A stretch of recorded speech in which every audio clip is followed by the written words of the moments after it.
We live in interesting times. Today's stories. French foreign minister accuses Turkey of unacceptable blackmail over the migrant crisis. The European Union will provide Greece all support needed in the migrant crisis. UN refugee chief hopes for more solidarity with Greece from EU countries. Human Rights Association slams the use of migrants as a bargaining chip. Austria blasts Turkey for pressuring EU over migration. China accuses the U.S. of bullying state media and hints at a retaliation. Vice President Mike Pence says coronavirus treatments could be available by the summer. President Trump says, quote, "We're going to be very successful at tackling coronavirus." New York governor says there is no doubt coronavirus will spread.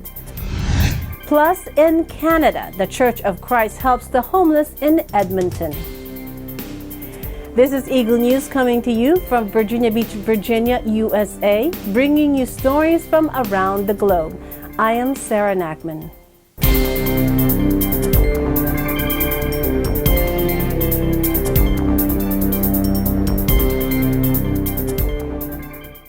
And now for the details. France's Foreign Minister Jean-Yves Le Drian has criticized Turkey's unacceptable use of the migrant crisis to exert pressure on Europe. Nous avons demandé le président de la République au président Poutine de faire cesser cette offensive d'Idlib et d'en revenir au cadre de Sochi. Mais la solidarité doit aller dans les deux sens et l'usage par la Turquie des migrants comme moyen de pression et de chantage sur l'Europe est absolument inacceptable. Top EU diplomats visit the Greece-Turkey border and hold a conference in Kastanis amid concern over a fresh migrant crisis. The European Commission President Ursula von der Leyen says the bloc will provide 700 million euros, half of it immediately, to help manage the migrant situation. Frontex is preparing the deployment of one offshore vessel and 6 coastal patrol vessels, 2 helicopters, 1 aircraft, 3 thermovision vehicles, 100 border guards, in addition to the current 530 border guards, will be deployed by Frontex at the land and at the sea borders. We can provide financial assistance of 700 million euro to Greece. This consists of 350 million euro, which is immediately available, plus an additional 350 million euro that can be requested as part of an amending budget. Greece expects tangible solidarity from the European Union. And I can tell you, the presence of the entire European leadership here at the outer borders of the Union sends a clear signal to everyone. But let's be honest. Europe has not been up to the task of dealing with the migration crisis. I hope this crisis will serve as a wake-up call for everyone to assume their responsibilities. The EU dispatched its highest officials to Turkey and Greece Tuesday as concern grew over a fresh migrant crisis and accusation that Ankara was trying to blackmail the bloc by opening its borders to thousands of refugees trying to reach Europe. Rights groups accuse Turkey of using migrants as bargaining chips by pushing them towards the Greek border, but they also condemned Europe for failing to provide greater assistance. Thousands have arrived at the frontier since President Recep Tayyip Erdogan announced last week that Turkey would no longer stop them from trying to enter Europe. After clashes with Greek police at the official crossing over the weekend, migrants said they were being dispersed along the narrow Evros River called Maritsa by the Turks that separates the two countries. Some Syrians claimed they were being forced to cross by the Turkish army. Braced against the winter cold, many wandered the fields looking for a safe space to cross after emerging from makeshift tents. They have faced tear gas and stun grenades from Greek police, while unconfirmed videos appear to show Coast Guards firing warning shots and beating migrants back onto boats. Many migrants said they had been forced back by the Greek police. UN High Commissioner for Refugees Filippo Grandi hopes that EU diplomats coming to Greece is a signal of more solidarity on the part of the European countries. to face what he describes as a very problematic and very complicated influx of people at the Greek border with Turkey. The President of the European Commission, the President of the European Parliament, the President of the European Council are in Greece today. And I do hope that this is a signal of more solidarity with Greece on the part of the European countries. Solidarity means two things, means resources and means some sharing. To simply say, it's the fault of the other one, it's the fault of the other one, and push, the responsibility away will not solve the problem. The problem needs to be solved with calm, with systems that are existing, reinforcing them with resources and with sharing. We have also appealed for restraint and not utilizing force against refugees and migrants. Please read another statement, so I won't repeat everything, that the UNHCR Athens office has made this morning specifically on the issue of violence and the issue of the practices that are currently being put in place to respond to this very problematic and very complicated influx of people. Greece called for strong support in a meeting with European Union leaders on deepening migration crisis at its border with Turkey on Tuesday, after Ankara warned it would allow millions of refugees to head to Europe. The meeting with the three leaders of the bloc's institutions comes after thousands of people, many tired and hungry, gathered on a 125-mile border or took to makeshift rafts heading the country's Aegean islands, seeking to cross from Turkey into the European Union. Turkey hosts around 4 million refugees, most of which are Syrian and many Afghans, and President Recep Tayyip Erdogan is facilitating their exit to pressure the EU to support his forces in Syria. Greece has suspended asylum procedures in a bid to prevent people entering its territory, but the UN Refugee Agency, or UNHCR, has criticized the move. A Greek government source said Prime Minister Kyriakos Mitsotakis expects strong support from the European Union at his meeting on Tuesday in the border region of Evros with European Commission President Ursula von der Leyen, Council President Charles Michel, and Parliament President David Sassoli. The EU has largely been on the sidelines on the issue, but on Monday, von der Leyen said the challenge that Greece is facing right now is a European challenge. According to figures from the Greek government, some 24,203 people were stopped from crossing the border from Turkey between Saturday and Monday night, which has sent troops and police to reinforce its border areas. Security forces have fired tear gas to attempt to repel the migrants in recent days. Rights groups have criticized the response and called on the EU to step in to help Greece tackle the situation. Lotte Leisch, EU Director of Human Rights Watch, said, quote, "The EU has an opportunity to show it has learned from the errors of the recent past by putting in place humane and efficient measures at the border that respect the right to seek asylum and people's dignity." The heads of all three EU institutions should use this visit to pledge their support for emergency humanitarian aid at the border, for sharing responsibility among EU member states for people in need, and for respecting their rights. The Turkish Human Rights Association slams the use of migrants as a bargaining chip by Turkey, after thousands of migrants have rushed to the border with Greece following Ankara's announcement that it would allow millions of refugees to enter Europe. Uzun süredir Suriye sınırında süren bu insani krize son günlerde bir de Türkiye'de bulunan göçmenlerin savaş kozu olarak kullanılması ve Avrupa ülkelerinin kendi sınırlarını göçmenlere kapatma ikiyüzlülüğü de eklenince gerek Türkiye'de, gerek Türkiye-Avrupa sınırlarında ve gerekse de Türkiye-Suriye sınırında savaştan ve baskıdan kaçan milyonlarca sivil için yaşam daha da çekilmez bir hale geldi. İnsan hayatını ve temel insan haklarından biri olan iltica hakkını bu şekilde pazarlık konusu etmek gayri insani olduğu gibi Türkiye Devleti'nin taraf olduğu uluslararası sözleşmelerden doğan yükümlülüklerinin de ihlali niteliğindedir ve telafisi imkansız zararlara yol açan büyük bir suçtur. Avrupa ülkeleri ise kendi üzerlerinden sorumluluğu atmak için yıllardır göçmenlerin Türkiye'de yaşadıkları hak ihlallerini görmezden geldiler. Geri kabul anlaşmaları ile İnsan Hakları Evrensel Beyannamesi'nde de düzenlenen mültecilik hakkını ihlal ettiler.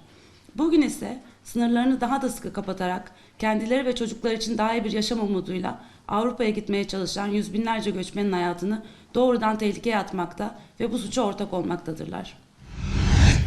Austrian Chancellor Sebastian Kurz on Tuesday slammed Turkey for trying to blackmail the EU by opening its border to thousands of refugees seeking to flee to Europe.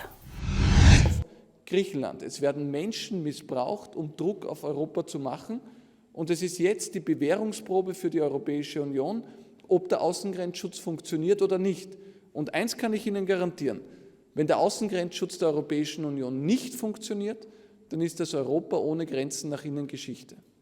Turkey has given a green light to refugees and migrants on its territory, many of them displaced Syrians, to leave for the European Union in defiance of a 2016 deal to keep them in. Kurz accused Turkish President Recep Tayyip Erdogan of luring people with false promises and transporting them to the Greek border from where they are seeking to enter Europe, using them as a weapon to pressure the EU. Kurz said it was a test for the EU to see whether it can protect its outer borders, saying Austria stood ready to support Greece and any other countries which may face an onslaught. Wenn wir jetzt dem türkischen Druck nachgeben, wenn jetzt Präsident Erdogan der Sieger ist, der darüber entscheidet, ob Zehntausende Menschen Griechenland und die Europäische Union stürmen oder nicht, dann werden Hunderttausende nachkommen und das Europa ohne Grenzen nach innen wird Geschichte sein. The conservative Kurz in January formed a government with the Greens after his coalition with the far right broke apart after 1.5 years when a corruption scandal engulfed his junior partner. Kurz has promised to maintain his hardline stance on immigration even within the new coalition, with the Greens accepting it so far in exchange for being able to push their climate agenda. On Monday, German Chancellor Angela Merkel described Turkey's move as unacceptable, and EU Migration Commissioner Margaritis Schinas said no one could blackmail or intimidate the EU. Ankara's move comes amid intense fighting in the Syrian region of Idlib between pro-government forces and jihadists and Ankara-backed rebels. Up next, China accuses the U.S. of bullying state media and hints at a retaliation. Vice President Mike Pence says coronavirus treatments could be available by the summer. President Trump says, quote, "We're going to be very successful at tackling coronavirus." New York governor says there is no doubt coronavirus will spread. Plus, in Canada, the Church of Christ helps the homeless in Edmonton. Eagle News will be right back. Stay with us.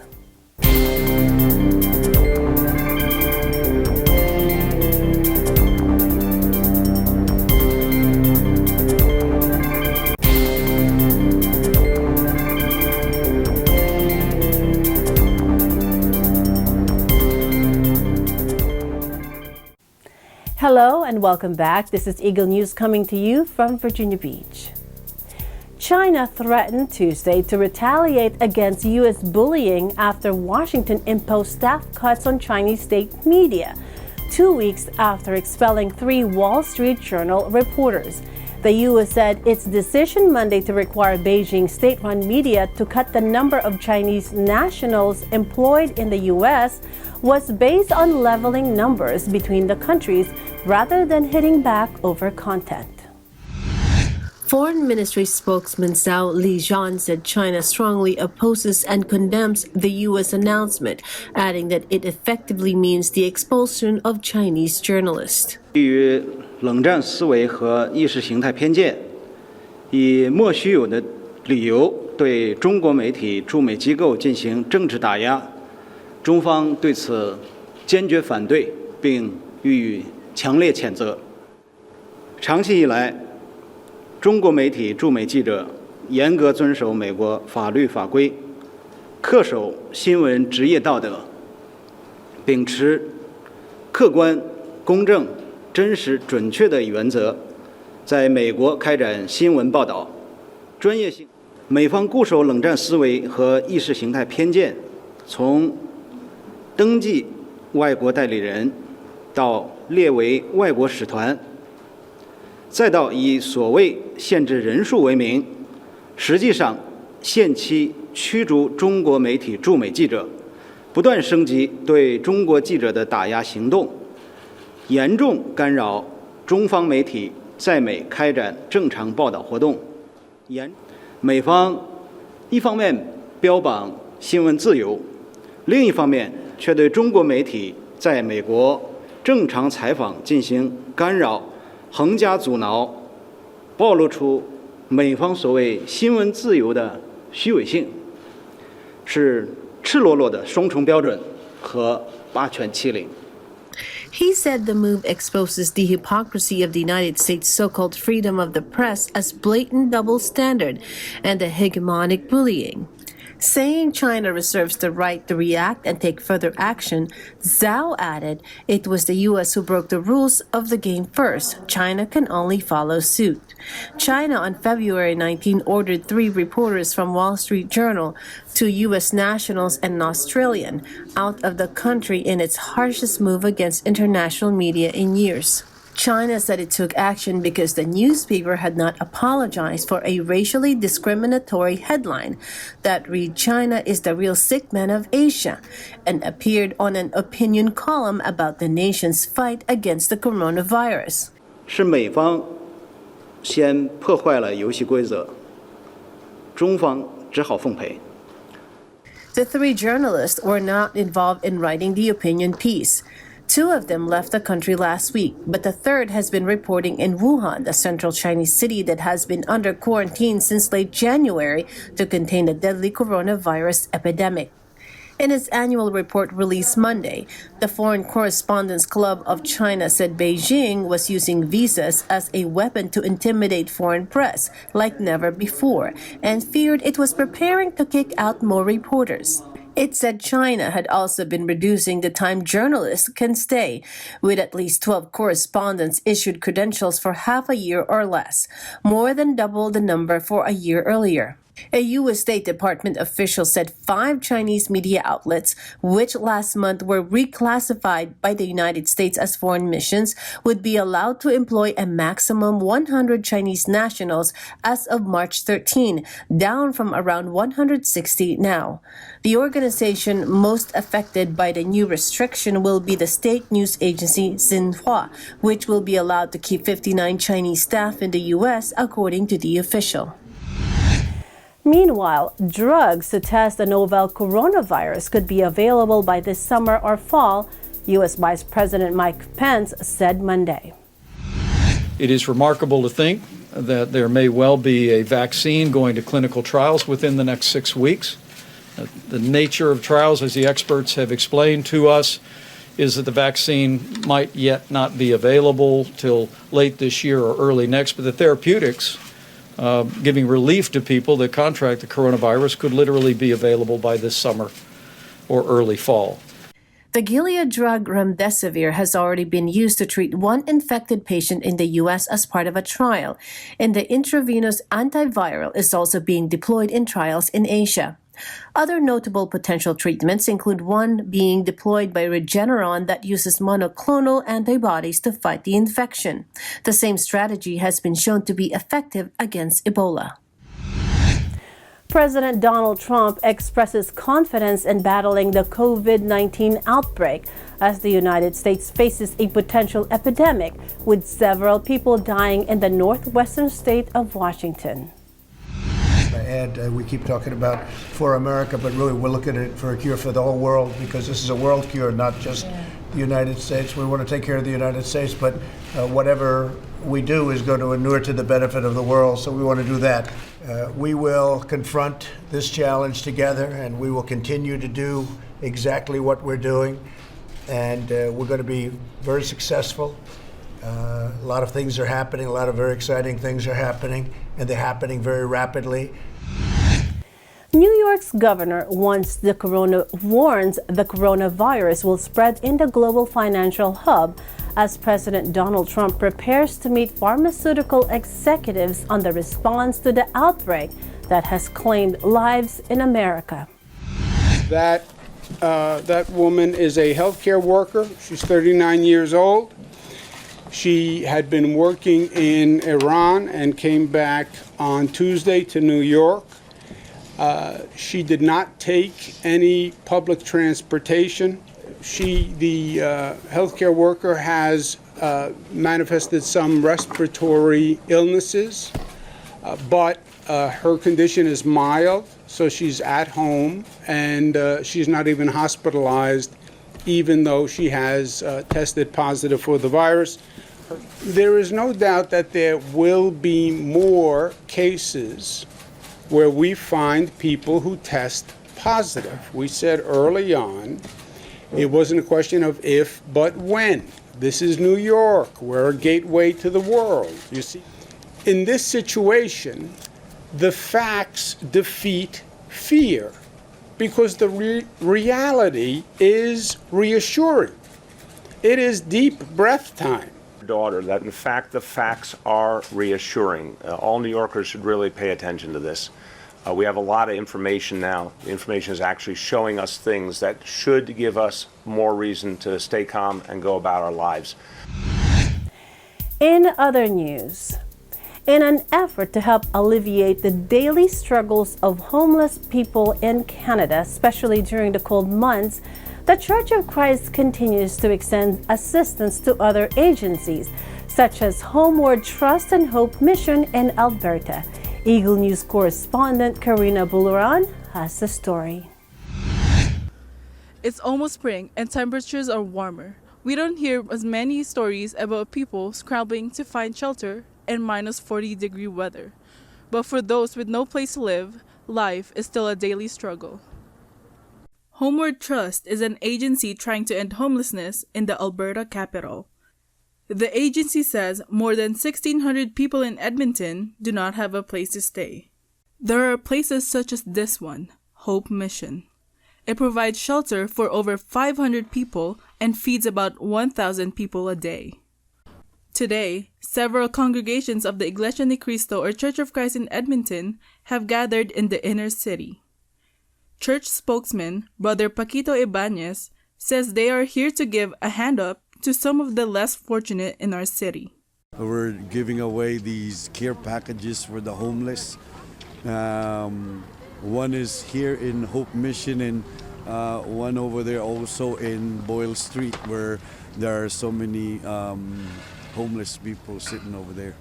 They are distributing care bags which contain snacks and some of the necessities of life such as soap, a toothbrush, and toothpaste. These are things most of us take for granted, but when you live on the street, items such as soap or a toothbrush are out of reach. Brother Ibanez says helping those who have little is part of their faith. The intention of the church administration is to continue on in our effort in helping people who are in need. So with the same spirit with that, the brethren in this district, through the leadership of our district minister, have encouraged everyone in our district, especially the officers, to participate in this. The items distributed today may not seem like much, but for some, the act of kindness may be the first time in a long time they have experienced a stranger's caring. In Edmonton, Karina Buluran, Eagle News, 1 with 25.